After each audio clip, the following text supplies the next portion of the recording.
So when I took these two pictures, there was a bit of like an golden hour glow happening, and this was a lot of fun. This was one of the only times that I was able to shoot in this lighting, just because it is getting into winter. The weather wasn't always great, so I was super excited for this.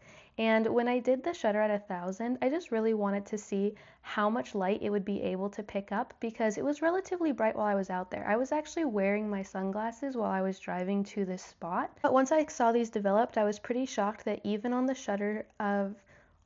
the picture on the right hand side with the shutter speed at 60 and the aperture at 3.8, it was still relatively dark, but the colors are unbelievable. And so I'm super happy with that photo.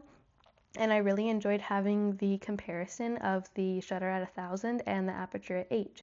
Okay, so next, these ones were actually taken in my car. I just pulled over on the side of the road, and so I didn't have a super great view because I was trying to balance the camera on my steering wheel in order to take the picture.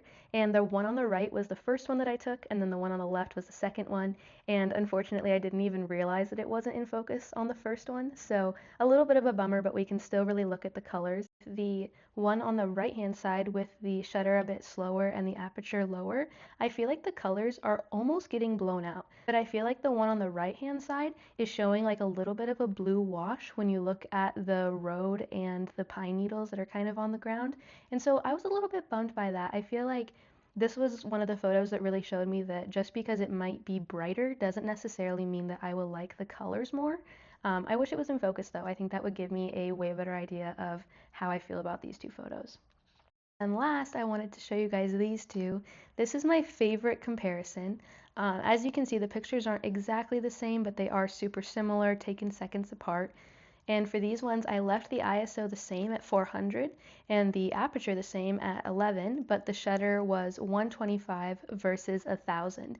And I love that that's the only thing that's different in these pictures because it really just goes to show how much the shutter is affecting what these photos turn out like in so many different ways. I feel like these two photos specifically were a great example of how what style you want your photo to turn out as is a huge determining factor on how you want to set that shutter just to make sure that the colors and depth are what you are expecting out of the photo.